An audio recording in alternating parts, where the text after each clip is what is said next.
muy cortitos, bien sintético y bien dinámico. Bien, ahora vamos a ver la unidad 2 que tiene la familia y tiene la comunidad y los instrumentos metodológicos de trabajo. Bien, ahora dentro de la unidad 2 tenemos el tema 3 que corresponde la familia, cuáles son los tipos de familia, las características, la familia como unidad de atención de enfermería y la valoración de la familia.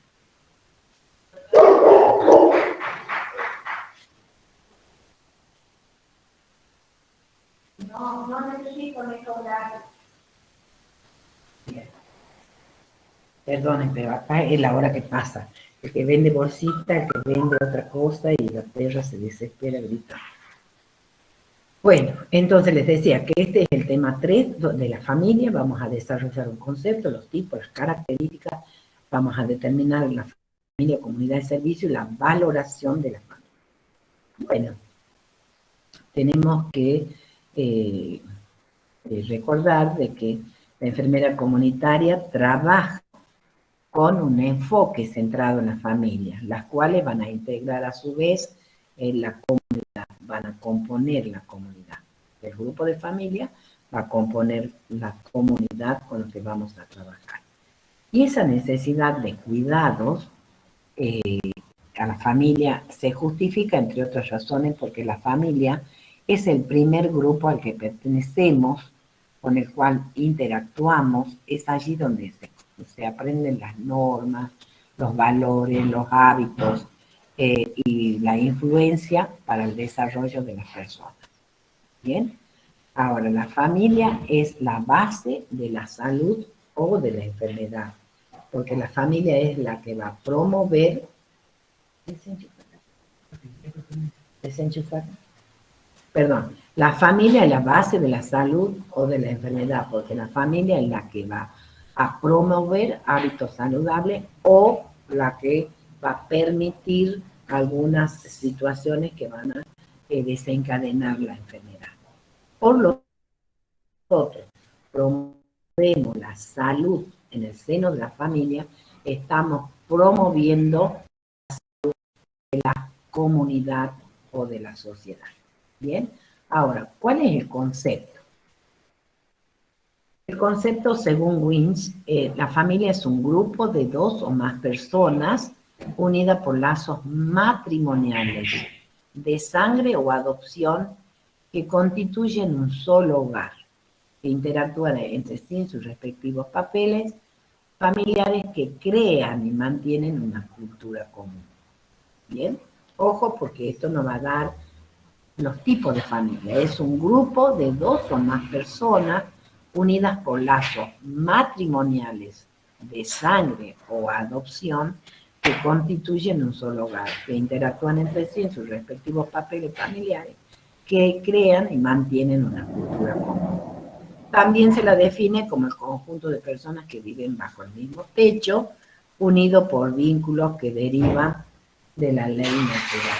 Bien, pero para eso nosotros tenemos que conocer cuáles son las funciones de la familia. Bien, las funciones de la familia tenemos varias, especialmente la función de reproducción, que es necesaria para mantener la especie. Bien, también tenemos la función de educación. La familia es la primera escuela que nosotros encontramos. Es donde el niño aprende valores, costumbres, hábitos. Es la primera escuela que tenemos en nuestra infancia. Pero a su vez esta educación que se brinda al niño puede ser, no puede ser, es de manera intencional y de manera espontánea. ¿Bien? Por ejemplo, se le enseña al niño chapotear el agua bajo la lluvia, por ejemplo. ¿Por qué? Porque se va a enfriar, porque se va a ensuciar, porque ya, es intencional. O sea, los padres van educando con la intención de que el niño vaya aprendiendo. O sea que la familia es la primera escuela o la institución educativa. También tenemos la socializadora. La función socializadora es la base de la transmisión cultural de generación en generación. Permite la integración del nuevo miembro a la familia y por lo tanto el niño aprende lo que necesita para desenvolverse en el lugar que la familia lo sitúa. ¿Bien? Después tenemos la económica. La función económica porque uno o más integrantes del grupo de la familia tienen que integrar la actividad económica, es decir, tienen que satisfacer las necesidades básicas. ¿Bien? Entonces, esas necesidades básicas son las que los obliga a los integrantes de la familia a participar de la actividad laboral, ¿no? Para poder satisfacer las necesidades básicas, que sería alimento, vestimenta, actividades de salud, educación, bueno, todo se necesita la economía. Entonces, intervienen ahí uno o varios integrantes de la familia en la actividad laboral. Otra de las funciones, que es la emocional, es la única y exclusiva de la familia porque ella da todo el apoyo, contención, comprensión y equilibrio que cada uno de los miembros necesita. ¿Bien? O sea que la familia es la que nos cobija, nos contiene, nos comprende y nos da el equilibrio emocional que necesitamos. Ahora, con respecto a la evolución que ha sufrido la familia. La familia, a través de la historia, ha tenido una evolución en dos aspectos, como por ejemplo, a través del tiempo que ha pasado con la familia. En primer lugar, ha disminuido en tamaño. Bien, el tamaño viene a ser la cantidad de hijos. La cantidad de hijos, en la mayoría de los casos, ha disminuido. ¿Por qué? Por razones económicas y porque la madre tiene que salir.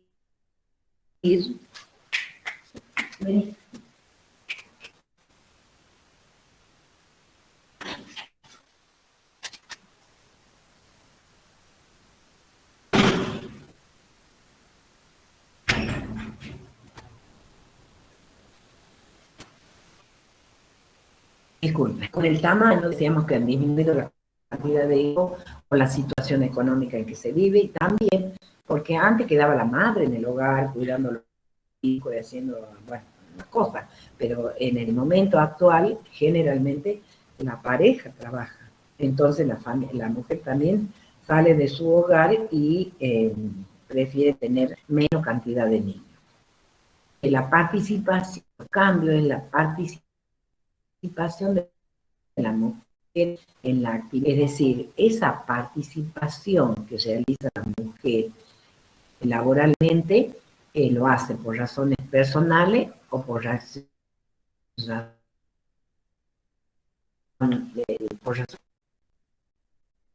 económicas o de satisfacción personal en su paz laboral. Porque ustedes han visto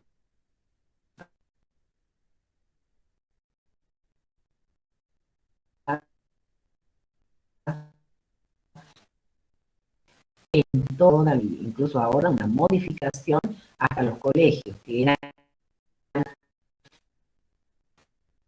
aquellos colegios que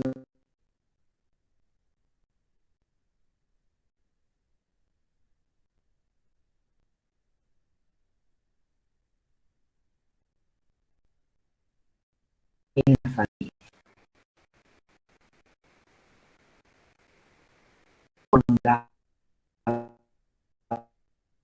La función socializadora. Bien, la socializadora es la función, una de las funciones de la familia, pero esa función de socialización es delegada a los jardines maternales y al jardín de infantes. Bien, si bien es cierto, ya a través del sector educación, el jardín de infantes de 4 era obligatorio, pero ahora ya la mayoría de las escuelitas en la guardería. Bien, entonces te pido disculpas, habla la directora, no, disculpen un momentito. Sí, hola.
Tengo que te imaginas que no es claro, y que tome conmigo tampoco la poder estar cómodo.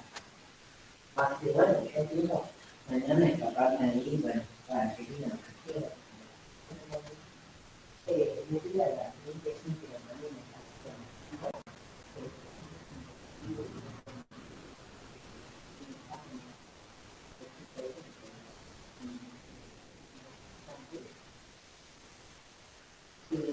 llegué a comprar una noche cuando hacemos el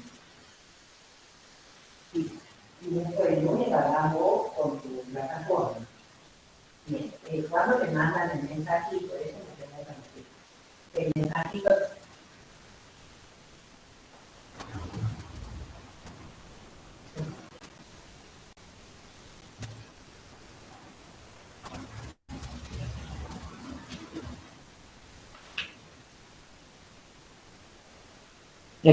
el lunes a las 8, listo. Sí, bueno, así hacemos entonces. Sí, que manden mensajito a la Cris, por favor, sean puntuales, que son muchos. Bien, bueno, hasta luego. Gracias. Benicio, bueno, ya le, ya le mando. Este, ya. Bueno, perdonen chicos, pero así es la situación cuando uno está. ¿Dónde anda la señorita?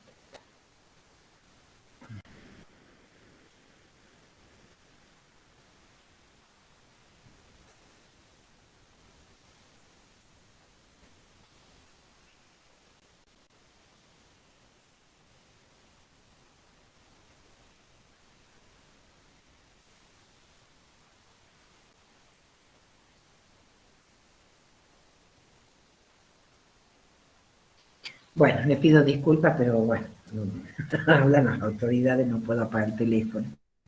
Bien, entonces estábamos hablando con los cambios que se han producido a través del tiempo en la familia. Teníamos el cambio del tamaño, que disminuye la cantidad de hijos, la participación de la mujer en la fase laboral, la delegación de las funciones. La función socializadora cada vez se ve más delegada hacia los jardines maternales, el jardín de infantes o las guarderías llamadas comúnmente, que van a parar los niños de pocos meses porque ya trabaja la madre, no tiene quien los ve. En cuanto a al otro cambio, se ha producido en los hábitos de consumo. Tanta es la propaganda por los medios masivos de comunicación como la radio, televisión, redes sociales y demás, que se han producido cambios en los hábitos de consumo. ¿Mm? Por ejemplo, hábitos de consumo tóxico, hay propaganda diríamos, de tabaquismo, de alcoholismo, de todo eso, o bien hay propaganda de algunos elementos alimenticios. Por ejemplo, he visto una propaganda ahora que usando un tipo de componente de no sé qué marca, te aumenta la cantidad de carne molida para hacer hamburguesa. O bien el puré envasado, donde le aumenta la leche o el agua. O sea, son cambios que la gente va cambiando el hábito de consumo. Bien, hay casas, por ejemplo, donde antes se hacía la sopa de verdura, o sea, era la madre, la abuela que preparaba la sopita de verdura y demás. Hoy en día no, vos vas a comprar un caldo, compras el sachet de la sopa de tal cosa con tal fideo. Entonces, van cambiando los hábitos de consumo del grupo familiar. Con respecto a los tipos de familia, es otro punto que tenemos que destacar y aclarar los tipos de familia. Desde el punto de vista geográfico, tenemos la familia urbana y la familia rural. ¿Bien? Urbana y la familia rural. Dentro de la urbana tenemos la familia de transición. ¿Bien? La familia de transición es aquella de origen rural, pero tienen 2 o 3 generaciones que ya viven en la ciudad, que generalmente están formando los cinturones periurbanos o las villas de emergencia, y que muchas, diríamos, ventajas que tiene la ciudad con respecto a los servicios, a los beneficios de salud, o bien tienen patrones de referencia y valores rural, y es difícil de cambiar sus hábitos y costumbres. Esa de transición.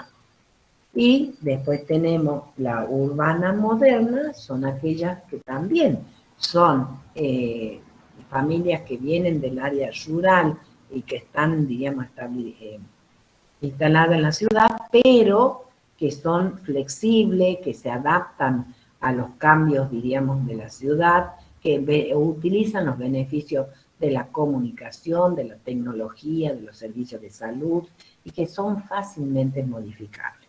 Bien, esas son las urbanas. Y las rurales son aquellas que se caracterizan porque están, diríamos, en el área rural, o sea, en el campo, pero acá a donde caracteriza su tradicionalidad, dando a los conocimientos y usos y costumbres a la gente de mayor edad. O sea, el anciano de la familia es el que tiene el poder, la palabra y el que dirige toda la familia. Esa es la familia rural. Con respecto a otro tipo de familia, según la etapa evolutiva. Según la etapa evolutiva, tenemos la reproductiva joven, las familias que tienen menos de 30 años con hijos de 7 años. Menos de 7 años. La pareja menos de 30 y los hijos menos de 7. La reproductiva madura es aquella familia que tiene entre 30 y 50 años con hijos adolescentes o adultos. ¿Bien? Estos dos tipos de familias son las que predominan en toda América Latina. La reproductiva joven, la reproductiva madura. Son las que predominan en América Latina. También tenemos las maduras. Ojo, tengan cuidado, pregunta de parcial. Bien, entonces, en la clasificación tenemos la reproductiva joven, la reproductiva madura y la madura. Esta se llama solamente madura. No tienen que confundirse. La madura es la que tiene la pareja entre 50 y 65 años, cuyos hijos ya han dejado el hogar para formar otra familia. Entonces acá se encuentra la pareja BC con el nido vacío, y así se llama, el síndrome del nido vacío, que produce algunos cambios emocionales y demás, tanto en la madre como el padre, porque los hijos se fueron a formar otra familia. Esa es la madura, entre 50 y 65 años y que tienen hijos adolescentes o adultos. Y la gerontológica.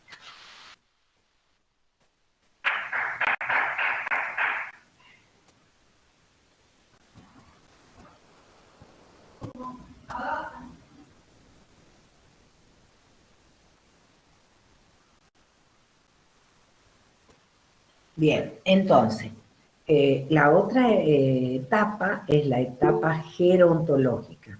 Son aquellas familias donde la pareja tiene más de 65 años o bien algún integrante de la pareja ya ha fallecido.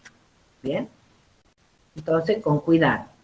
La clasificación la recuerdan y tengan bien claro qué edad ocupa cada uno de los grupos. La reproductiva joven, padres menores de 30 con hijos menores de 7.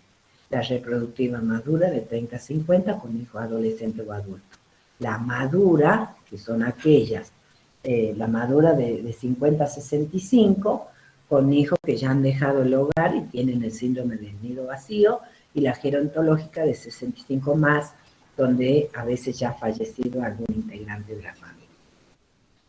Desde el punto de vista del sexo, también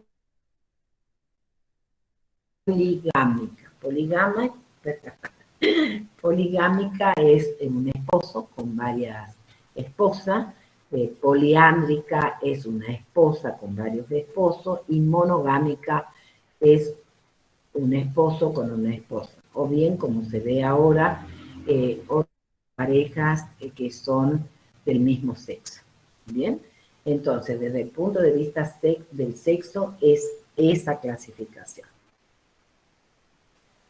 Desde el punto de vista de la autoridad, bien, la podemos clasificar en una familia patriarcal, donde la autoridad está ejercida por el padre y la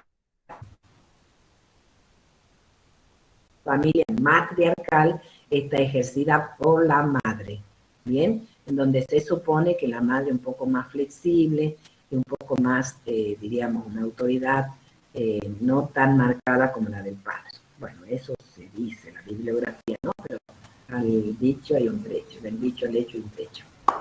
Otra de las clasificaciones de los tipos de familia tenemos de acuerdo a la relación de parentesco. Y así tenemos la conyugal, que es la familia por el matrimonio, está dado por lazos de unión de hecho o bien de un matrimonio en carácter permanente. Entonces, la conyugal es por lazo de matrimonio o unión de hecho en carácter permanente. Y la consanguínea es donde hay lazos de sangre que une a las personas. ¿Bien? O sea, aquellas personas formadas, unidas por lazo de sangre. Por ejemplo, la unión entre primo, la sobrina con el tío. Bueno, que hay un parentesco, hay un lazo de sangre entre la relación de la pareja. Este de acuerdo al parentesco. Bien. Ahora, de acuerdo al, diríamos, desde el punto de vista sanitario, el enfermero comunitario la clasifica a la familia de varios puntos de vista sanitario. Son familias vulnerables, aquellas familias que tienen mayor riesgo de enfermar y morir. Y esas familias son, por ejemplo, aquellas familias muy pobres. Las familias muy pobres donde no tienen el mínimo económico para satisfacer las necesidades básicas. ¿Bien? Nosotros hablamos de necesidades básicas, el alimento, la vestimenta, la educación, bueno, todo lo que se hace. Entonces, esa familia, al ser muy pobre y no tener un sustento económico, hace que haya mayor delincuencia. La comunicación intrafamiliar es muy pobre, muy breve. Generalmente las mujeres salen al trabajo de los domicilios. Estas son familias donde realmente aparecen o predomina la mayor tasa de mortalidad infantil y casos de tuberculosis. También tenemos las familias con problemas múltiples, son aquellas que tienen más problemas que las comunes, pero con pocas formas de enfrentar esos problemas. Esas se llaman de problemas múltiples. Las familias incompletas son aquellas donde falta el padre, la madre o ambos. Bien, como por ejemplo ahora en esta desgracia de guerra que tenemos entre Rusia y Ucrania. Hay familias, hay niños que han quedado solos, han muerto su papá y su mamá, entonces familias incompletas, falta el padre, la madre o ambos. ¿Cuál es el problema de esta familia? El que se queda, supongamos, a cargo de los hijos, ese tiene que cumplir la doble función de padre y madre, tiene que cumplir la función económica para poder mantenerlo y la función educativa.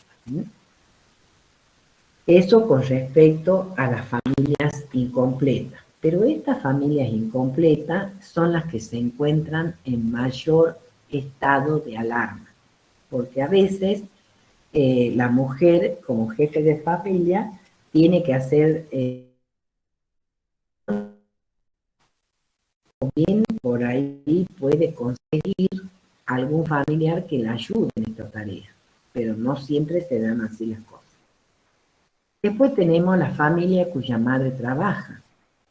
En este caso, cuando queda una persona incluso digna de confianza con los niños, la madre experimenta un sentimiento de culpa debido al abandono que somete a sus hijos para ir a trabajar.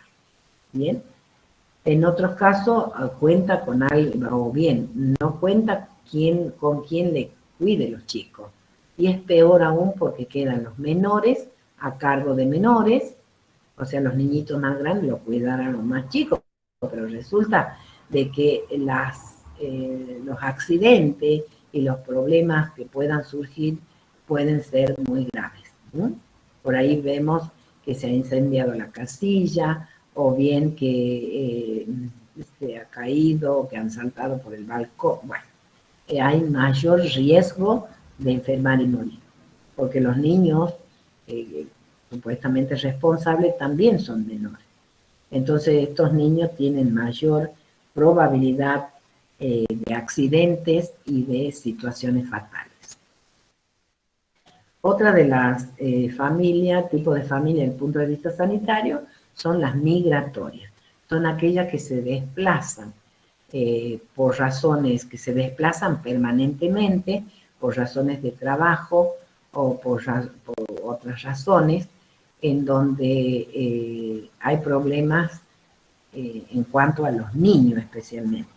Nosotros tenemos en nuestra provincia muchas familias golondrinas, le llaman golondrinas porque van de una cosecha a otra. Por ejemplo, están en el periodo de la frutilla acá en Famaillá, en Lule, en el periodo de la manzana se van a Mendoza, en el periodo de uva van a Catamarca, o sea, van de trabajo en trabajo y en distintos lugares y en forma permanente. Entonces, ¿cuál es el problema para los niños? Que ese niño no tiene un control de salud como corresponde en forma continua, no tiene el carnet de vacuna completo y tampoco tiene la posibilidad de asistir permanentemente a la escuela, porque están 2 o 3 meses en una provincia, pasan 2 o 3 meses a otra y así lo realizan durante mucho tiempo. Entonces el chico pierde la escuela, pierde el control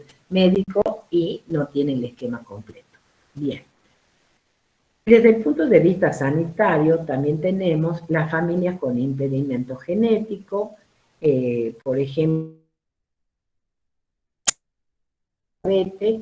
la familia comunitaria, perdón, la enfermera comunitaria constituye un elemento valioso en la orientación de este tipo de familia en especialista en genética. ¿Bien?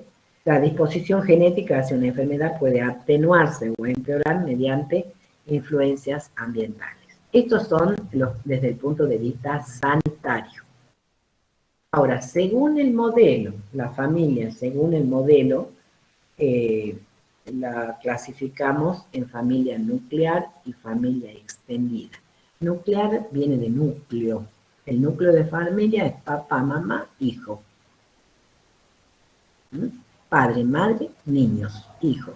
Y la familia extendida es aquella como que se la ve todavía en el área rural, en donde está la familia nuclear, que sería los padres, la madre, los hijos, pero están los tíos, los abuelos, los bisabuelos, son familias extendidas, ¿bien?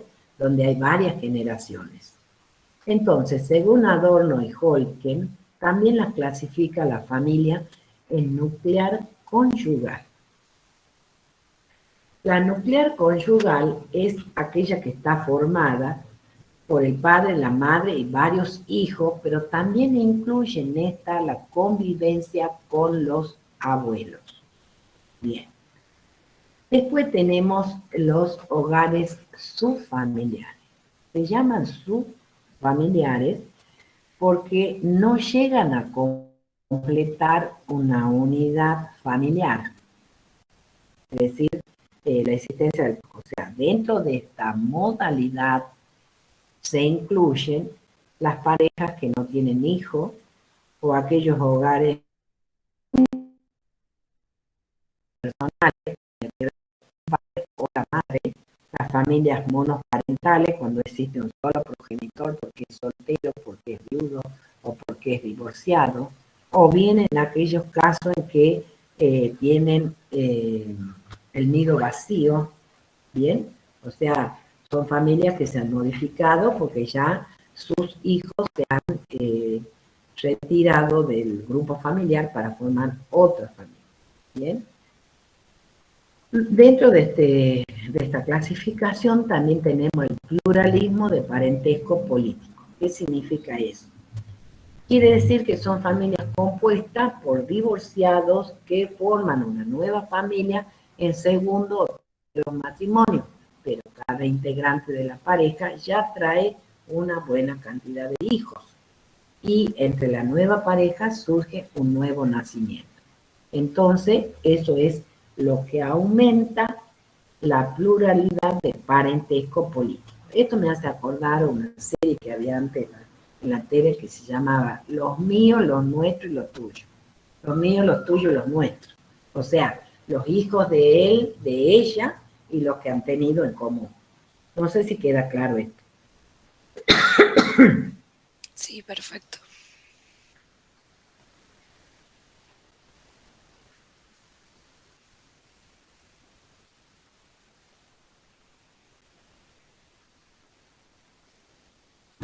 Bien, entonces, esto quiero que quede claro porque se llama pluralismo de parentesco político. Porque son nuevas parejas, pero que ya vienen de 2 o 3 matrimonios anteriores, donde cada cual tiene su hijo, pero en esta nueva unión vuelven a nacer niños. Entonces eso aumenta la cantidad de parentesco político. O bien, otro tipo de familias son las de diseño o programadas. Son las que cuentan con hijos adoptivos o nacidos por fecundación in vitro o alquiler de vientres. Esas son las de diseño. Eso en cuanto a los tipos de familia. Pero según la disfunción familiar, ¿qué significa? Se define a la incapacidad que tiene la familia de resolver los problemas que se le presentan debido sobre todo a la alteración en la estructura familiar. Se altera la estructura de la familia. Hay familias problemáticas o multiproblemáticas. Es decir, que se le escapa de las manos, la familia no puede resolver la situación y es en el caso, por ejemplo, el proceso de disolución, quiere decir cuando se están divorciando, eso también altera la conducta de los niños, por ejemplo, a donde hay jóvenes delincuentes, a donde hay padres que maltratan a sus hijos, y a la inversa, porque también ahora en esta pandemia ha salido a flote de que no tan solo los padres maltratan a los hijos, sino que también los hijos maltratan a los padres, o bien con miembros drogadictos, son aquellas personas que consumen distintas sustancias, pero que cada vez, diríamos, su conducta se va alterando, hasta venden, roban en la propia familia y venden elementos para poder obtener su dosis. Entonces, todos son problemas grandes y graves que la familia no lo puede resolver por sí sola. Necesita de la ayuda de otros profesionales, o bien con la existencia de suicidio, como también aquellas familias con discapacidad física o psíquica. Por ejemplo, hay familias en donde tienen un integrante que tenga una discapacidad física, se tiene que adaptar a cómo él se pueda manejar dentro del grupo familiar, o una discapacidad psíquica, que sería, por ejemplo, cuando están alteradas las, diríamos, las facultades mentales. Entonces, ustedes saben lo que es vivir con una persona, por ejemplo, que tenga Alzheimer, que no está bien sus facultades mentales, tiene mayor riesgo de quemarse, de caerse, de, bueno, una serie de cosas. También cuando hay miembros con enfermedad psicosomática. ¿Bien? La enfermedad psicosomática en realidad es somatizar e incorporar a nuestro cuerpo lo que nos parece tener una enfermedad. Por ejemplo, siempre estar con dolor de cabeza, o me duele la cabeza, o me duele esto, me duele el otro, y físicamente no hay nada. Es una cuestión psicosomática, o sea que mentalmente es como que lo incorpora a su cuerpo enfermedades que no existen. Tenemos que conocer las características de la familia desde el punto de de vista de la salud. ¿Bien? Las características de la familia, desde el punto de vista de salud, tenemos que conocer como enfermero comunitario varias características fundamentales de la familia. Entre ellos, por ejemplo, que es la unidad natural de la sociedad. Hemos dicho de que la familia es la unidad básica de la, o célula de la sociedad, que por supuesto se tiene que movilizar como grupo familiar y resolver sus propios problemas, ¿sí? Y gozar de las virtudes de su grupo familiar. Otra característica es que la familia decide.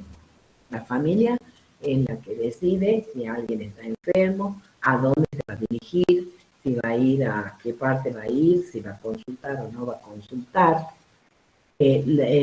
Otra característica es que los problemas de salud de la familia están entrelazados. ¿Qué significa? Que lo que le pasa a un integrante de la familia, a un integrante de la familia, diríamos, afecta al resto. Por ejemplo, hay un niño que se va a internar. Se interna porque tiene X patología. ¿Y qué hace la madre? Se interna con el chico. Es la madre lo que lo cuida, pero bueno, no puede estar 2 o 3 días solo la madre. Va a ir a cuidarlo la hermana mayor, a la noche lo va a ver el padre, y todo se va, todas las funciones y toda la actividad de la familia se va, digamos, complicando, porque todos tienen que estar disponibles para poder atender al niño que está enfermo. Entonces, lo que le pasa a un integrante de la familia afecta al resto. Por eso dice que los problemas están entrelazados. Bien, ahora vamos a detallar cuáles son las tareas sanitarias de la familia. ¿Qué significa? Sanitaria, que significa las tareas de salud que debe conocer la familia para poder desempeñarse, desarrollarla dentro de su grupo familiar. Dentro de esta tarea sanitaria, es la familia la que realiza la observación de la interrupción del desarrollo de la salud.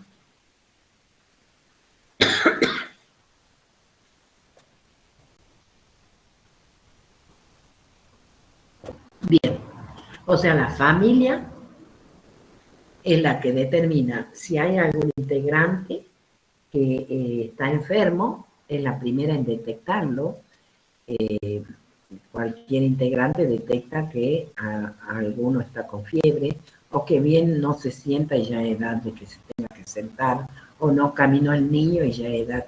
Entonces, es la primera en detectar cualquier interrupción del desarrollo de la salud. Otra de las tareas sanitarias es que debe adoptar decisiones acerca de la atención de salud. Es la familia la que va a decidir si va a ir al médico, si va a ir al farmacéutico, o bien si va a esperar ver qué pasa con el enfermo. Es la que decide, es la que toma la decisión de asistir o no a los servicios de salud. Pero cuanto mayor es la educación sanitaria que se brinda, la gente toma más conciencia y va a la consulta donde corresponde. Otra de las tareas sanitarias es hacer frente eficazmente a las crisis de salud y otras. ¿Bien? O sea, que en todo momento las familias van a pasar por alguna situación de salud, internación, de muerte, de enfermedades graves. O sea, son crisis que pasan todas las familias. Por lo tanto, debemos estar preparados y hacerle frente a esa crisis para poder salir de esa situación. Entonces, hay crisis de salud y otras, dice, que serían las crisis económicas, que también le tenemos que hacer frente para poder sobrellevar las situaciones que se están viviendo actualmente. Otra de las tareas sanitarias es proporcionar atención de enfermería a enfermos y ancianos. O sea que debemos capacitar a la familia para que ellos puedan brindar atención adecuada en los cuidados que requieran los enfermos y los ancianos en el hogar, que son los que generalmente están necesitados de los cuidados. La familia que debemos controlarlo es que tengan un medio hogareño saludable. ¿Qué quiere decir? Que el hogar sea un lugar seguro, que esté libre de peligros de accidente. Por ejemplo, los ancianos, cuando ustedes cambian de los muebles o dejan juguetes en el piso o ahí está mojado el piso, es mucha la probabilidad que el anciano se caiga, se quiebre la cadera y tenga una serie de complicaciones. Entonces, el hogar tiene que ser un lugar seguro, libre de, diríamos, de factores de riesgo y de accidentes. Otra tarea sanitaria de la familia es mantener una relación de reciprocidad con la localidad y los establecimientos sanitarios. ¿Bien? Es decir, que la familia tiene, por ejemplo, la obligación de sacar la basura, al horario que pasa el recolector, tiene algunas obligaciones con la localidad, pero también tiene el derecho de que en los establecimientos sanitarios se le dé un cuidado de calidad y de eficiencia. ¿Mm? O sea que se brinde cuidado como corresponde, de calidad, tanto en calidad como en cantidad. Con respecto a la familia como unidad de atención comunitaria.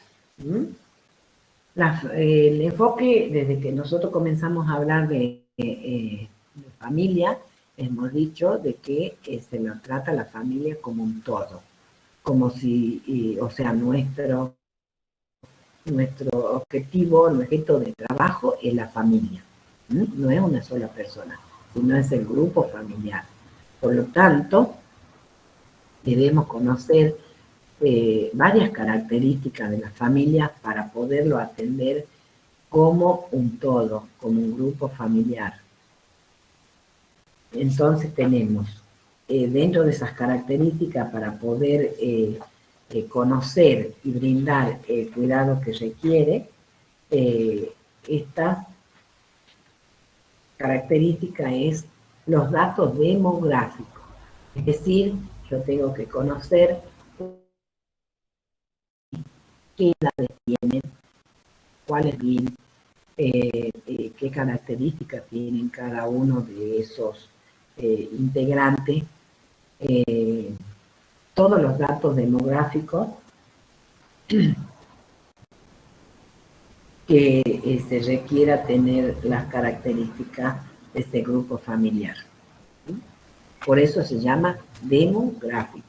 Demo, pueblo, gráfico, quiere decir estudio de lo que acontece en el pueblo, pero en el pueblo aquí estamos hablando solamente de la familia. O sea que tenemos que tener el conocimiento de la edad, el sexo, el estado civil y la posición que ocupa cada miembro de la familia, en qué lugar cada uno de los miembros de la familia. También debemos conocer en cuanto a los antecedentes laborales, porque puede haber, por ejemplo, algunos factores de riesgo en su faz laboral. Por ejemplo, los radiólogos, si están expuestos, si no se usan los medios adecuados de protección, están expuestos a los rayos X o bien algunos otros trabajos a donde hay, diríamos, sustancias tóxicas o componentes que alteran el medio ambiente. Tenemos que conocer todos los antecedentes con respecto al ambiente laboral de la familia. como así también los hábitos alimenticios. Los hábitos alimenticios de la familia nos permiten tener una idea de la dieta que realizan, cuáles son las prácticas dietéticas, cuáles son los alimentos consumidos que proporcionan la valiosa información del valor nutritivo, si están, diríamos, cuál es el estado nutricional de este grupo. Los niños están bien nutridos o bien están desnutridos.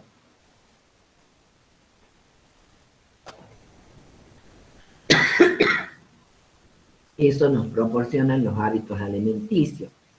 Y otra que también nos proporciona, diríamos, una idea del ingreso. Bien, porque ustedes han visto lo que cuesta comprar algunos alimentos, o sea que eso también nos da la pauta de algunos, más o menos, de algunos factores socioculturales, como ser los ingresos y el egreso.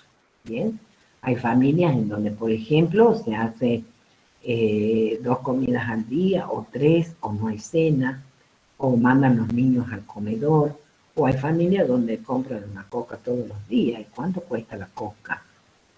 Bien, entonces todo esto nos da una idea aproximada del ingreso y el egreso. O sea que quizás no sea grato preguntarle a la familia cuánto gana y cuánto gasta, pero de alguna manera nos podemos dar una idea aproximada de acuerdo a la vestimenta, a la alimentación y a las características de la vivienda. Otro factor importante que debemos conocer es el nivel educativo. Cuanto mayor es el nivel educativo de la familia, mayor es la participación en el cuidado de la salud y en la búsqueda de información para el cuidado de la salud. También debemos conocer en cuanto a los factores ambientales, es decir, en la familia, ¿qué vamos a conocer? En primer lugar, su vivienda. La vivienda, cuáles son las características en cuanto a sus paredes, su techo, si tiene agua potable, si tiene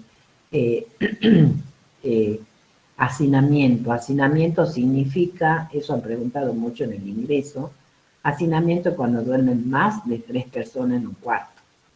Bien, hay un hacinamiento, están amontonados, significa.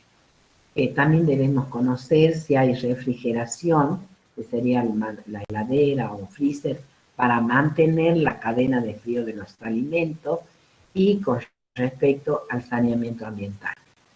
Saneamiento ambiental se refiere a qué hace si tiene agua potable, cómo elimina las excretas, cómo elimina la basura, si tiene roedores, si tiene vectores, o sea, si tiene ratas, si tiene mosquitos, si tiene moscas, si tiene pulgas, los perros. Bueno, todos esos son factores que pueden producir enfermedades en la familia. ¿Bien? Todo lo que hace a saneamiento tiene que estar en condiciones, porque, por ejemplo, si no hay agua potable, la mayoría va a estar con diarrea. Bien, también debemos conocer dentro de las características para el servicio de la salud comunidad de las familias, es la historia clínica y salud, pero de cada uno de sus miembros. Tener la información sobre las enfermedades de cada miembro, o sea, cada miembro de la familia debemos conocer qué ha tenido, si ha tenido una enfermedad crónica o aguda. ¿Cuál es la diferencia? La aguda es la de ahora, la que está padeciendo ahora, y las crónicas, de esas que nos llevan de por vida, o que tienen mucho tiempo, como la diabetes, la hipertensión, el cáncer y otras cosas. Si hay hábitos tóxicos, el tabaquismo, el alcoholismo, la adicción, bueno, todo eso también nos permite hacer la educación sanitaria que corresponde. También dentro de este ítem tenemos que conocer las inmunizaciones de cada integrante del grupo familiar. Saber qué vacunas se han puesto, qué vacunas les falta. En cada carnet de vacunación ustedes tienen un machetito que dice la edad y la vacuna. ¿Bien? O sea, el carnet le informa que a los 2 meses le tienen que poner la química. A los 6 meses le repite con otra vacuna, al año que le va a poner. Entonces, eso debemos controlar de todos los integrantes de la familia, porque es la manera en que se puede evitar que la gente se enferme. Bien, entonces tenemos ese en cuanto al estudio de la familia y cómo la vamos a conocer a través de las distintas características para tratarla como unidad, una sola unidad.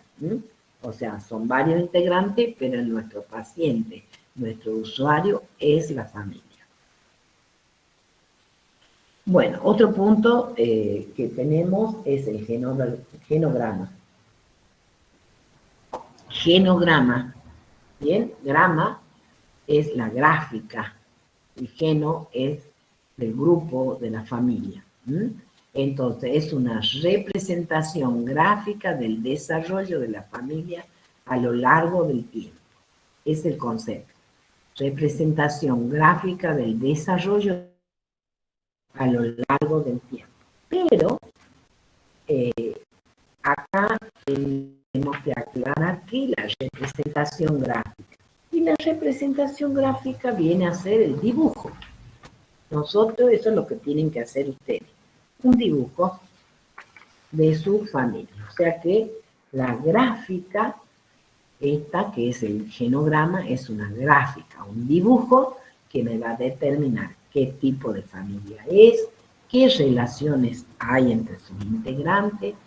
Es multigeneracional, quiere decir que por lo menos tiene que tener 3 generaciones. Por ejemplo, mis padres, yo y mis hijos, son 3 generaciones. O bien, yo, mis hijos y mis nietos, son 3 generaciones. Bien, tipo de uniones. ¿Cómo son las uniones?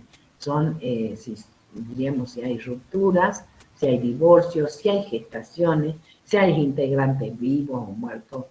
Es decir, que el genograma es el dibujo que en una sola hojita a mí me va a dar una idea de todo esto, del tipo de familia, de las relaciones, de los tipos de uniones, si hay divorcios, si hay rupturas, si hay gestaciones, si hay vivos, si hay muertos, y bueno, y todo lo que pasa en la familia.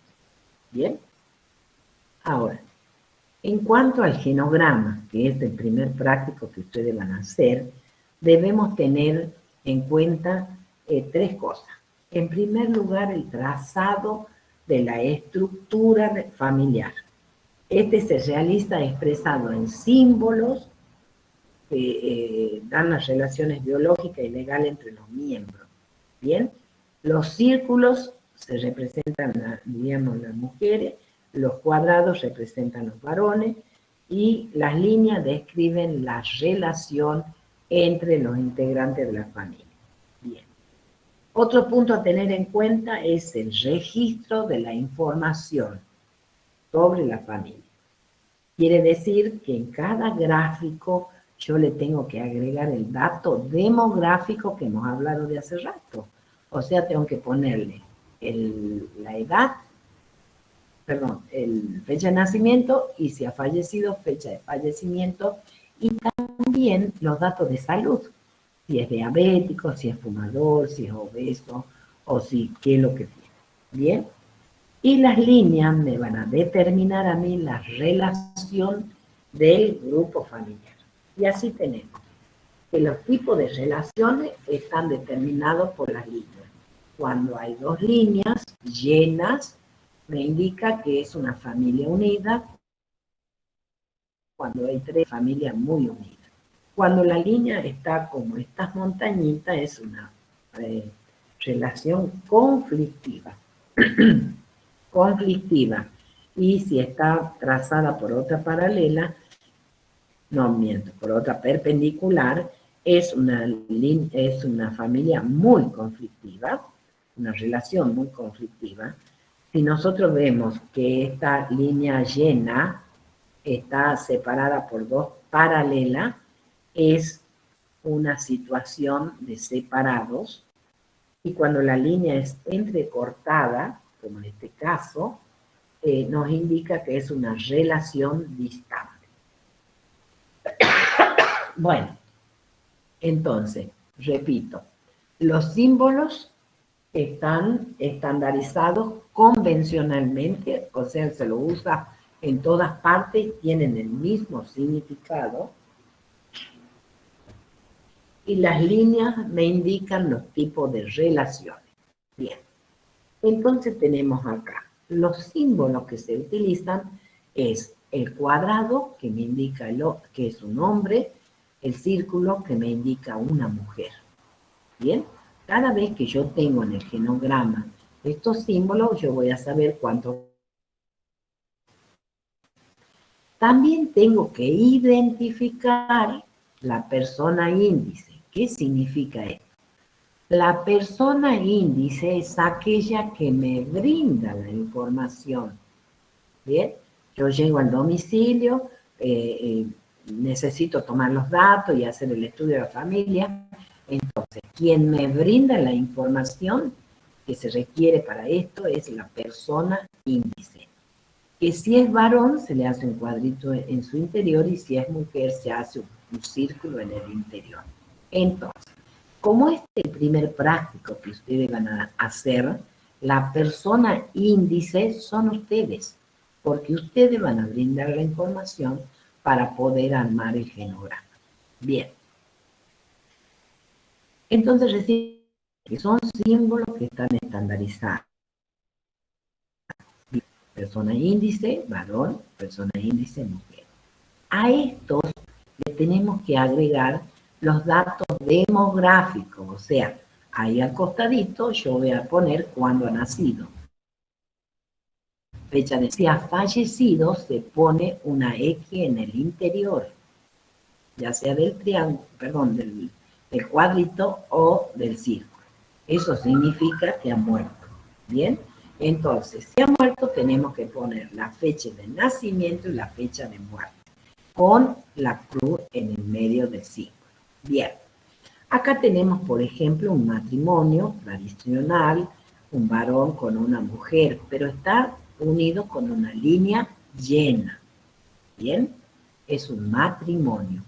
Acá vemos que ese matrimonio en la línea de unión está cortada por dos perpendiculares. Eso me indica que es un divorcio.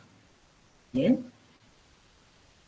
Cuando las relaciones las uniones de hecho, no es un matrimonio, digamos, de forma legal, es una unión de hecho, o sea, una pareja que convive, entonces la línea es entrecortada, no es llena como la anterior. Y acá si se separa, lleva una sola línea que nos indica la separación de la convivencia de esta pareja. ¿Bien? Entonces avanzamos. Acá tenemos, por ejemplo, el matrimonio tradicional, papá-mamá, con la línea llena. Bien, acá vamos a empezar a representar los hijos de mayor a menor, empezando el mayor a la izquierda y desde ahí hacemos el trazado de los hermanos. Bien, de mayor a menor. Bien. Entonces acá podemos ver que es un matrimonio que ha tenido un primer hijo varón, luego una mujer y luego la tercera mujer. Perfecto. Todo línea llena. Acá tenemos el matrimonio, pero acá hay una línea entrecortada que eso me indica. Bien, o sea, este matrimonio adoptó a este niño y luego tuvo una niña. Bien. En el caso de los mellizos, tenemos el matrimonio y del mismo punto de unión salen las líneas que me van a indicar los mellizos. O sea, que no está separado como anteriormente entre uno y otro hijo, sino que de la misma línea me salen los dos mellizos. ¿Bien? En cambio, para los gemelos pasa lo mismo. De la misma línea de unión salen para ambos hijos, pero acá hay una tercera línea que los une. Bien, entonces, estos son mellizos y estos son gemelos. ¿Cuál es la diferencia? La diferencia está en que los mellizos, cuando se cuando están en el útero materno, cada uno tiene una placenta, ¿bien? En cambio, en los gemelos hay una división en el interior, diríamos, de la mórula, en su concepción, y viven los dos, los dos, diríamos, están en la misma placenta. No sé si queda claro. Los mellizos, cada cual con su placenta. Y los gemelos pueden ser dos, pueden ser tres. He visto que estaban las mellizas de oro, que están, a veces que nacen quintillizos, todos en la misma placenta y son idénticos. Entonces la diferencia es esa, pero se pone una línea extra entre los hijos. Bien, acá tenemos un matrimonio con una línea de unión llena, pero resulta que acá nos muestra un triángulo que significa embarazo. Entonces acá yo tengo que poner cuántos meses de embarazo tiene. Entonces este genograma me va a informar que a lo mejor si está de, qué sé yo, de 8 meses, yo dentro de un mes ya tengo un recién nacido en el área, tengo la puérpera, la que tengo que... Bien, acá tenemos el matrimonio, pero resulta que ha tenido un nacimiento de un feto muerto, ¿bien? Entonces se pone una X y acá hay un error de mi parte porque no está representado de varón o mujer, ¿bien? Porque si ustedes ven acá tenemos el mismo símbolo y no se pueden repetir los símbolos, ¿me entienden? No, tiene que ser, cada uno tiene su significado. Entonces, ¿qué le falta acá? Es representar si ese feto muerto ha sido varón o mujer. En cambio, cuando yo represento solamente la X con la línea que une al matrimonio, estoy diciendo que es un aborto inducido. Entonces acá le pido disculpas, hay un error, no se ha identificado si ese feto es varón o mujer, acá le faltaría el signo. Y en este caso tenemos el matrimonio, pero con un aborto espontáneo que estaría representado por un óvalo y pintado en su interior.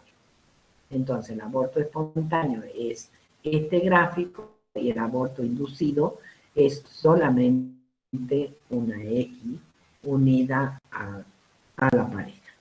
Bien. ¿Ya han visto? Profe, Acá tenemos un ejemplo. El profe, ejemplo, ¿qué preguntan? sí, perdón que la interrumpo una pregunta. Cuando usted estaba mostrando hace un instante que el cuadrado representaba un varón, la línea salía más del medio y la otra como más al borde de la línea del cuadrado. ¿Eso no tiene nada que ver? ¿No representa nada? ¿La línea salía de dónde? Porque hace un instante usted mostró que como el cuadradito representaba hay un nombre, había algunos que salían más del medio y otros desde el borde en sí de la línea de abajo del cuadrado. No sé si me explico. ¿A esto te refieres vos? Que a veces sale de aquí, a veces sale más de atrás. No, no, no, del cuadrado. A veces sale más de adentro del cuadrado y otro sale más desde el borde del cuadrado. ¿No representa nada eso? Sí. No, mi amor. Ah, bien. Acá, No, no, no, era bien. del dibujo anterior, pero ya entendí, gracias. O sea, acá no importa la distancia, si yo lo saco de ahí del extremo, o a mí me está indicando esta línea llena que es una pareja, un matrimonio. Bien, no importa si yo lo saco muy cerquita de donde está el varón o la mujer. Lo importante en esto es que nosotros tengamos en cuenta que va de mayor a menor. Bueno, muchas gracias. En el ejemplo que yo les quiero mostrar es acá, por ejemplo, es una mujer en matrimonio que ha nacido en el 80, matrimonio con un varón que ha nacido en el 79. Bien, entonces acá vamos al nacimiento de los hijos, en el 2000 ha nacido, en el 2003 una mujer, en el 2008 otra mujer, en el 2011, ¿qué sería esto? Gemelos. Gemelos. Y en el 2014 Aborto espontáneo. un aborto espontáneo. Bien, Acá también hay otro símbolo que significa que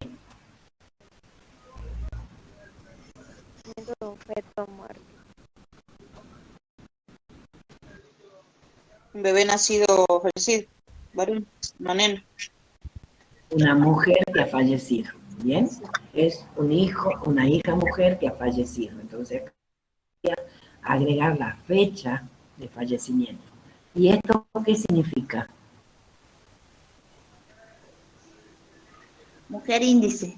Exacto, la persona índice es la que me ha dado a mí toda la información, la que me atendió cuando fui a recabar todos los datos. Profe, ¿no puede pasar a la imagen anterior, a la gráfica anterior? Ya voy, espera. Entonces acá aparentemente son líneas llenas, es una familia, diríamos, unida, pero acá hay este tipo de líneas. ¿Qué me indica? Conflictiva. Conflicto. Que es una relación conflictiva entre la madre y la persona índice que es la hija. ¿Bien? Aparte de todo esto, que ustedes lo tienen que hacer de 3 generaciones, también me falta indicarles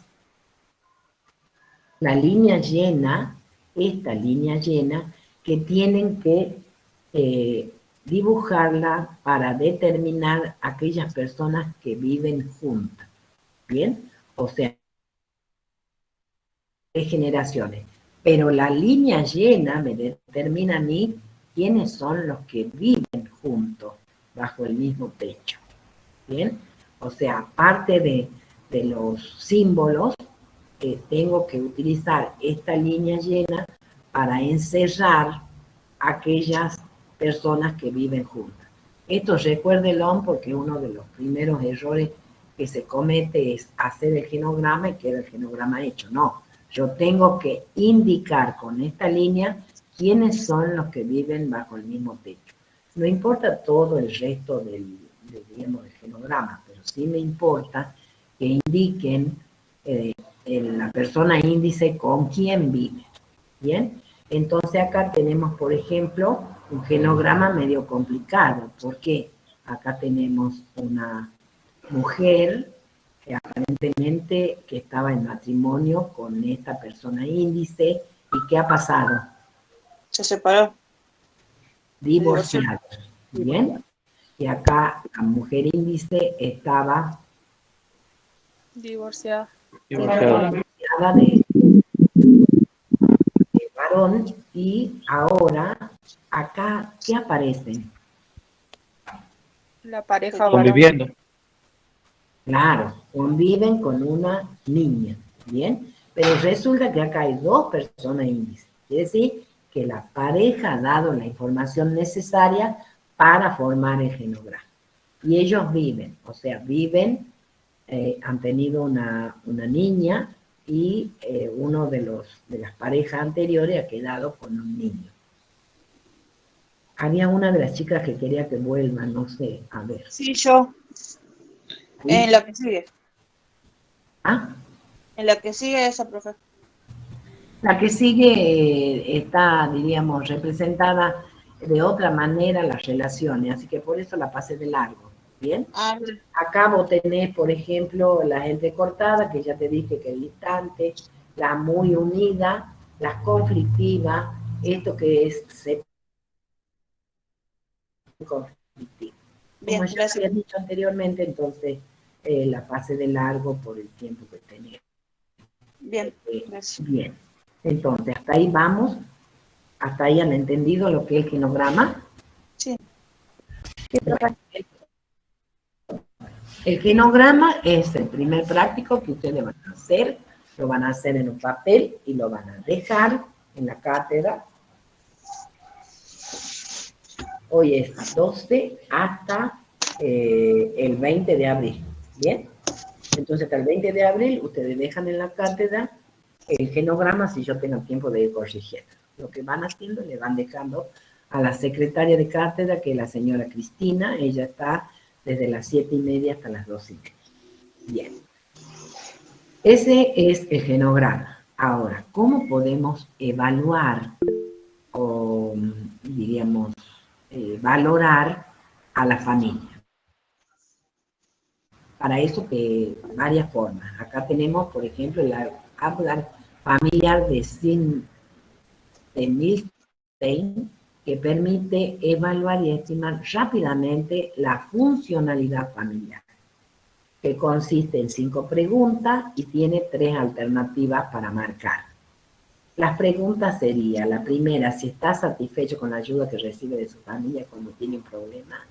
Ustedes pueden poner casi nunca, a veces y casi siempre. Conversa entre ustedes los problemas que tienen en casa, casi nunca, a veces o siempre. Las decisiones importantes las toman en conjunto en casa. ¿Está satisfecho el tiempo que su familia pasan juntos? Y con la pandemia ya por ahí no están satisfechos, ya sacan los ojos. Y la última pregunta, ¿siente que su familia le quiere?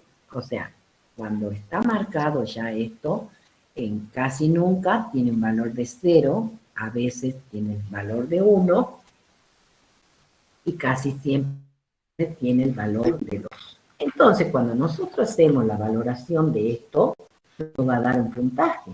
¿Bien? Nos da un puntaje.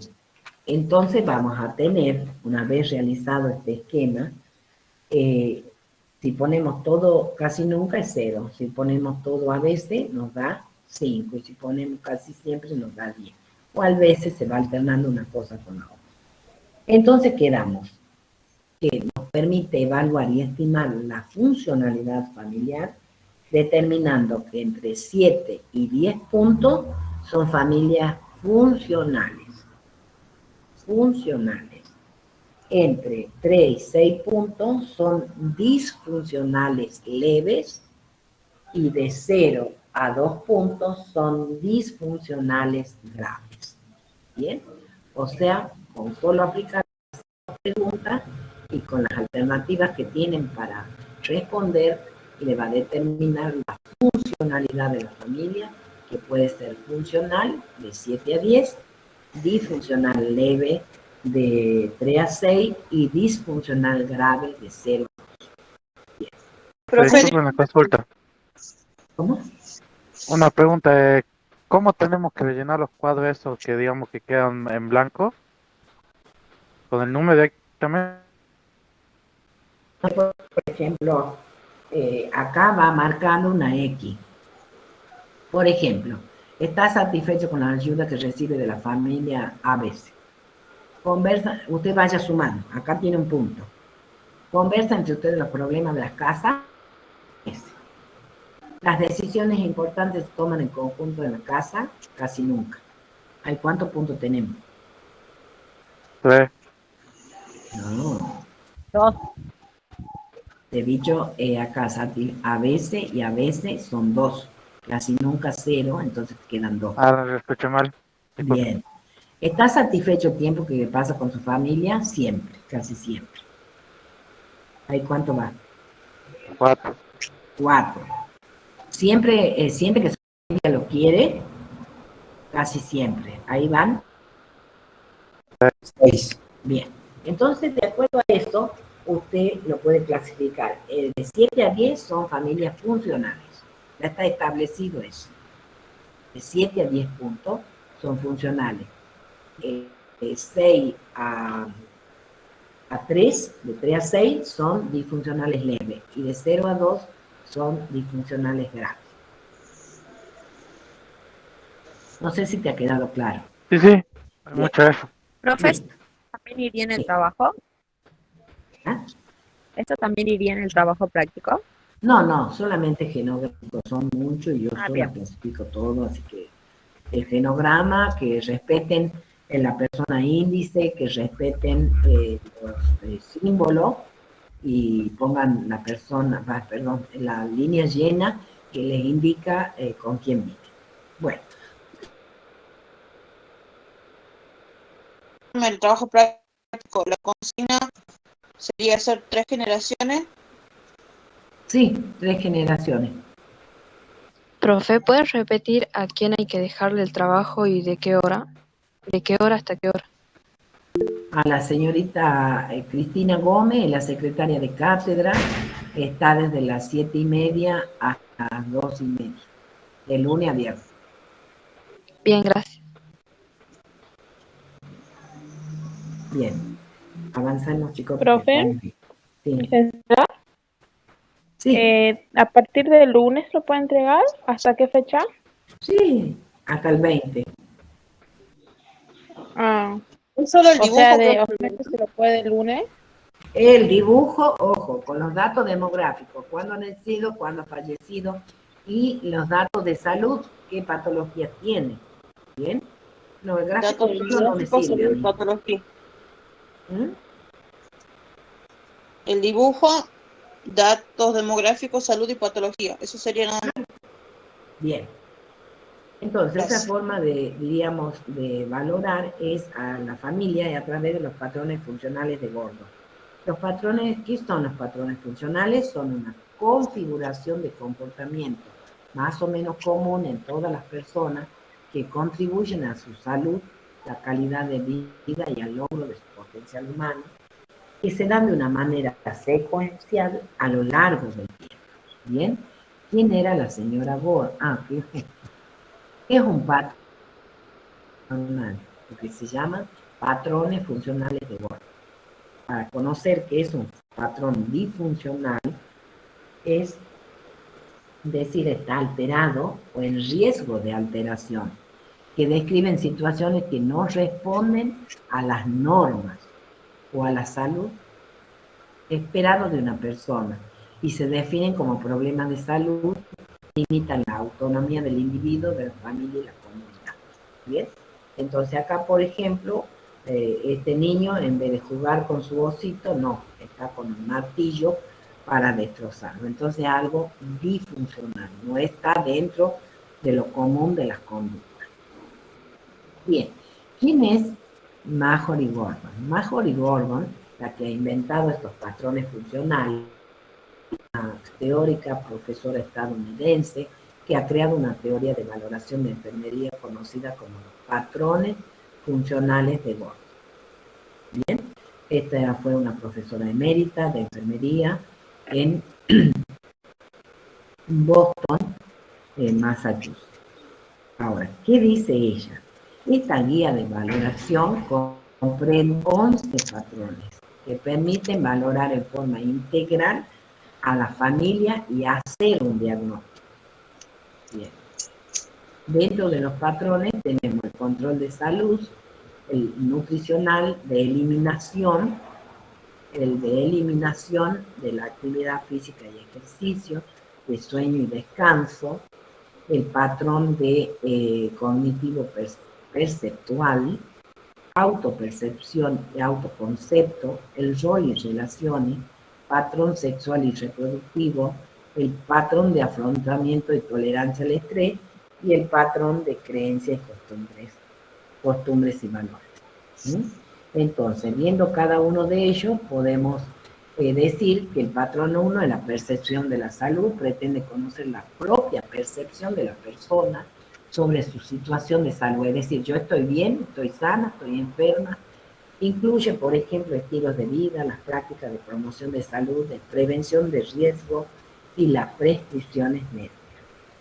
En cambio, en el segundo patrón, que se refiere al nutricional o metabólico, pretende conocer el consumo de los alimentos y líquidos de las personas en relación a sus necesidades metabólicas. Por eso se llama de nutrición y metabólico. Incluye el patrón individual del consumo de alimentos, líquidos, hábitos alimenticios, las medidas antropométricas que hemos dicho que es peso, talla, perímetro del brazo, aspectos psicológicos de la alimentación. Ustedes saben que hay algunos problemas psicológicos con respecto a la alimentación, como la bulimia, la anorexia, y el patrón de la alimentación de lactante. También vamos a observar si tiene lesiones cutáneas o alteraciones en el estado de la piel, de la mucosa y de los dientes. Porque cuando hay una alteración nutricional, estos son los puntos en donde se manifiesta esa alteración. En el patrón 3 tenemos la eliminación, que pretende conocer los patrones de la función excretora de la persona, es decir, la excreción de la eliminación intestinal, de la eliminación vesical, de la transpiración a través de la piel, como también los criterios de valoración que están estandarizados. Entonces, el patrón de eliminación es todo. En cuanto a la diuresis, en cuanto a la catarsis, por eso dice eliminación intestinal y eliminación vesical y a través de la piel. Todo tipo de eliminación. Profe, disculpe que siga con eso. Le hago otra pregunta del trabajo práctico. Disculpe que siga con eso. ¿Tenemos que hacerlo manuscrito o tiene que ser impreso? Como quieran ustedes, manuscrito o bien manuscrito, como ustedes quieran. Lo importante es que sea legible, ¿bien? Que sea una letra adecuada, que uno pueda leer. En el patrón 4 tenemos actividad y ejercicio, que describe los patrones de actividad, ocio, ejercicio y entrenamiento, ¿bien? Incluye actividades de la vida cotidiana, cuál es la cantidad y tipo de ejercicio o deporte que practica, cuáles son las actividades recreativas y cuáles son los factores que interfieren en la realización de las actividades deseadas. Dentro de la municipalidad de nuestra capital tenemos, por ejemplo, plazas donde se realizan gimnasia, o se realizan otras actividades así que permiten mejorar la salud de la gente. El patrón número 5 se refiere al sueño y descanso. Este describe los patrones de sueño, reposo y relajación. O sea que incluye la cantidad y calidad percibida de sueño y reposo. Si es que se ayuda para tener sueño y un buen descanso, o sea, si toma alguna medicación para eso, o bien es, diríamos, cubierta su necesidad sin ninguna toma de medicamento. En el patrón 6 tenemos el área cognitiva perceptiva, es decir, que describe los patrones sensitivos. Sensitivos son de los sentidos. Sentido que sería el olfato, el oído, el gusto, el tacto. Y cognitivo es conocimiento de las personas. O sea que incluye la situación de los sentidos sensoriales. Acá donde se utilizan los sistemas de compensación o prótesis, vamos a conocer si la persona tiene prótesis dental, prótesis, diríamos, a nivel del oído, o si utiliza algún otro tipo de prótesis que le impida tener esta, diríamos, cumplir con este patrón. Y 7 tenemos la autopercepción y autoconcepto. Ya hemos visto que auto significa uno mismo, ¿bien? O sea, qué es lo que yo considero de mí y cómo me percibo. Entonces, acá describe los patrones de autoconcepto y autopercepción y del estado de ánimo. Incluye la actitud con C de las personas hacia sí misma y hacia su valía, la imagen corporal, el patrón emocional, el patrón de comunicación verbal, la voz y el patrón del habla. Acá hablamos de la imagen corporal, a donde nos aparece a veces este problema que decíamos hace rato, nutricional, donde la persona, a pesar que es muy delgada, se ve como si fuera una persona mucho más rellena. Entonces, esa es la autopercepción, cómo me percibo y qué concepto tengo de yo misma, ¿bien? El autoestima, es decir, cuánto se quiere o se estima esa persona. En el patrón número 8 tenemos el rol y relaciones, describe los patrones del compromiso con el rol y las relaciones, o sea que incluye la percepción de las responsabilidades de su rol, la satisfacción con la familia, el trabajo y las relaciones sociales. Bien, o sea, cómo cumple el rol y cómo se desempeña también dentro de su rol. En el patrón número 9 tenemos la sexualidad y reproducción, describe los patrones reproductivos de la persona, incluye la satisfacción con la sexualidad, los trastornos de la sexualidad, los problemas en la etapa reproductiva de la mujer, como en el caso del climaterio o menopausia.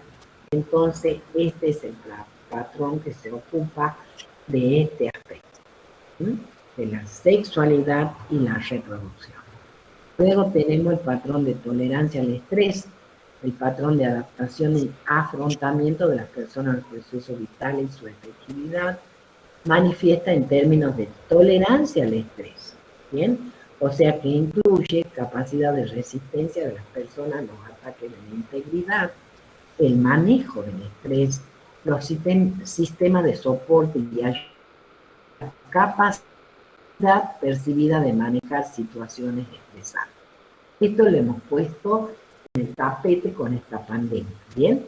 Han sido situaciones estresantes en las que las personas tenían internados sus familiares, sus afectos, no lo podían ver, o bien el fallecimiento de varias personas en el mismo grupo familiar.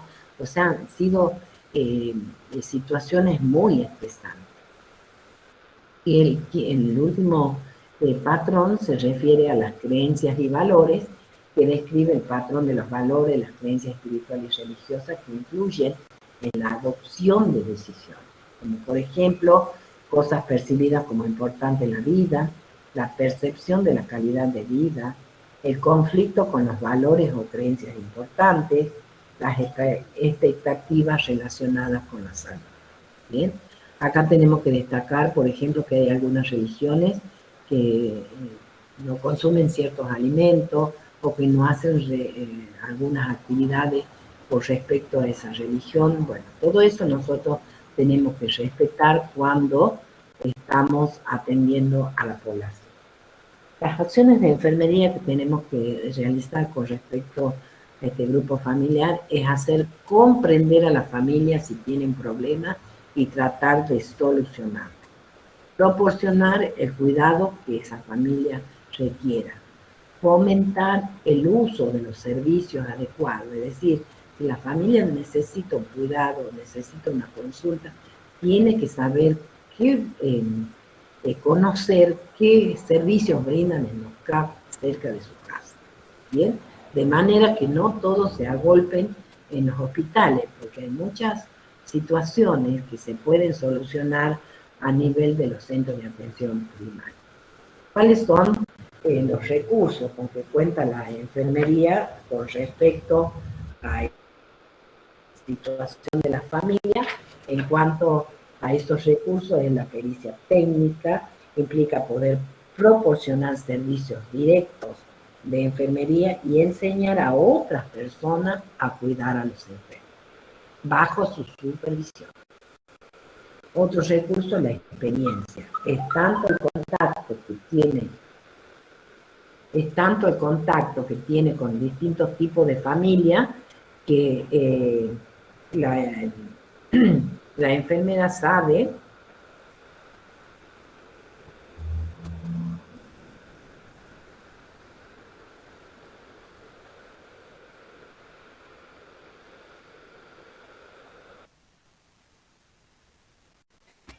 o sea, con la experiencia que va teniendo los distintos contactos con la familia, es suficiente para poder conocer cuáles son los problemas básicos que siempre tiene un grupo familiar.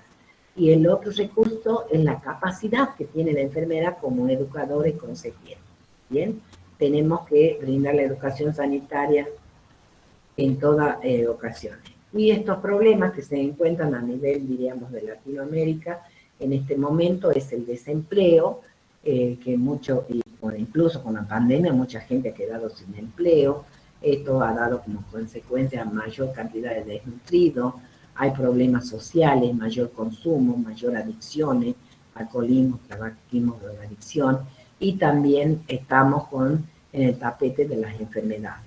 De forma, diríamos, no salimos del COVID, ahora estamos con la gripe, hablando de una cuarta ola. Y yo le pido disculpas, pero hoy me he extendido así porque mañana no le vamos a dar clase. Esta sería el tema 3 de la familia. No sé si tienen alguna pregunta, los escucho. No, licenciada, muy buena clase. Profe, sobre el trabajo práctico, ¿qué puede volver a explicar? Es que no escuché muy bien esa parte. Bien. El trabajo práctico hace referencia al genograma. El genograma es el gráfico que ustedes van a utilizar, que van a hacer. Este es el gráfico que ustedes van a hacer representando el cuadrito de los varones, el círculo de las mujeres, la persona índice tiene en su interior también el mismo dibujo, y ustedes van a hacer 3 generaciones. Supongamos, ¿usted tiene hijo? No, profe.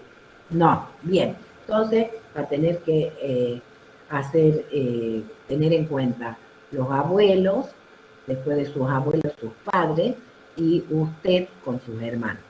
Usted va a ser la persona índice, porque es la que va a aportar todos los datos.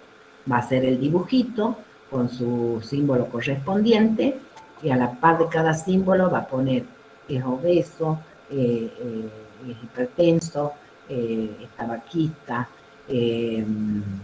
bueno, problemas que tenga, cuándo ha nacido, si ha fallecido, cuándo ha fallecido, y ese sería el genograma completo. Aparte con el círculo, la línea completa que usted le mostraba en este ejemplo, que tiene que representar cuál es la familia que vive bajo el mismo techo. Hacen el genograma, 3 generaciones, abuelo, padre y usted. Bien, ustedes, las personas índice, ponen los datos demográficos de salud y en la línea completa que encierra la persona que vive juntos. Perfecto. El genograma lo tienen que presentar desde el lunes hasta el 20 de abril, después no recibo. Lo tienen que dejar, pongan nombre y apellido completo, DNI, porque tengo 2, 3 alumnas con el mismo nombre y apellido. Lo dejan en la cátedra de lunes a viernes, de 7:30 a 2:30, la señora Cristina. No sé si te pude aclarar la duda. Sí, profe, muchísimas gracias. Profe, Bien. ¿podría decir bien la dirección en donde podríamos conseguir el material 2020? En la Madrid 810, ahí lo tienen. Y ahí al 8 tienen en la misma vereda, como a 2, 3 casas, están otras fotocopiadoras que también lo tienen, amor. Bien, muchas gracias. ¿Alguna otra pregunta? Profe, una compañera había averiguado hace rato sobre los libros y le dijeron en la fotocopiadora de la Madrid que tenían del 2019.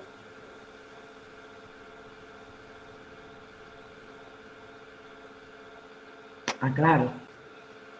Espérate, 2010, y no tengo yo acá para confirmarte. Y bueno, fíjate en las otras fotocopiadoras si es el último. Ya me has hecho dudar, amor. O sea, ¿Cómo hacemos fíjate para si las ingresar otras fotocopiadoras tienen el 2020, entonces, la verdad que me ha hecho dudar, amor. No sé entonces si es 19 o 20 la última.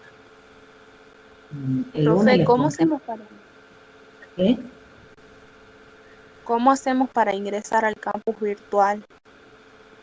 A medida que ustedes van a tener hoy o mañana o este periodo, antes del lunes, el enlace con el que van a entrar el día lunes. A todos se les invita a participar de la clase y le mandan a sus correos. Bien, cuando ustedes vayan haciendo el trámite de su correo institucional, van a poder entrar al campus que ustedes requieran, de materia, de la otra, de cualquiera. ¿Cómo se hace el correo institucional? Enviando un mensaje al departamento de informática de la escuela, así, informática@eue, ya te lo explico. Para que ahí ustedes vayan haciendo el correo y con eso entran sin ningún problema. Informática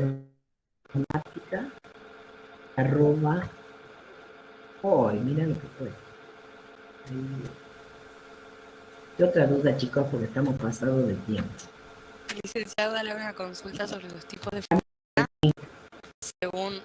¿Estoy ahí? ¿Mm?